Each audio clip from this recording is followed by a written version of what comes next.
విశాఖపట్నం, గోపాలపట్నం ఏరియాకి చెందినటువంటి inter first year, second year students ఒక 8 మంది ఫ్రెండ్స్ కలిసి పిక్నిక్ నిమిత్తం అనకాపల్లి ఇక్కడికి రావడం జరిగింది.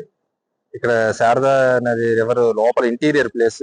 ఆ 8 మంది కూడా ఇక్కడికి వచ్చి ఆడుకుంటుండగా దీంట్లో 2 పిల్లలు మునిగిపోవడం జరిగింది. సాయి తనుజ్, లక్ష్మణ్ అని. ఈలోగా పక్కనే చేపలు పడుతున్నటువంటి లోకేష్ అనే ఒక అబ్బాయి వచ్చి ఒకరిని రక్షించడం జరిగింది. ఇలా నీటిలో మునిగిపోతున్నటువంటి లక్ష్మణ్ చేయి పట్టుకొని పైకి తీయడం జరిగింది. దురదృష్టవశాత్తు సాయి తనుజ్ లోపల మునిగిపోవడం జరిగింది. ఆయన్ని ట్రేస్ చేయడం నిమిత్తం ఎస్డిఆర్ఎఫ్ బృందాలు వస్తున్నాయి. రెవెన్యూ డిపార్ట్మెంట్ వారి నుంచి రిక్వెషన్ సబ్మిట్ చేయడం జరిగింది. ఎస్డిఆర్ఎఫ్ బృందాలు రాగానే గాలింపు చర్యలు చేపడతాం. అయితే ఈ 8 మంది పిల్లలు కూడా వాళ్ళ ఇంట్లో చెప్పలేదు. జస్ట్ పిక్నిక్ వెళ్తున్నాం బయటకని మాత్రమే చెప్పారు. తల్లిదండ్రులు తెలియకుండా ఇంత దూరం రావడం జరిగింది.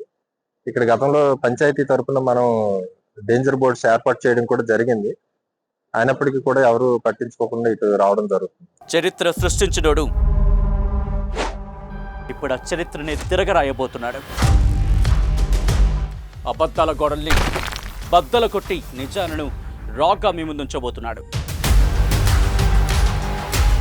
నిజమైన వార్తల కోసం వెంటనే డౌన్లోడ్ చేసుకోండి రా యాప్ని.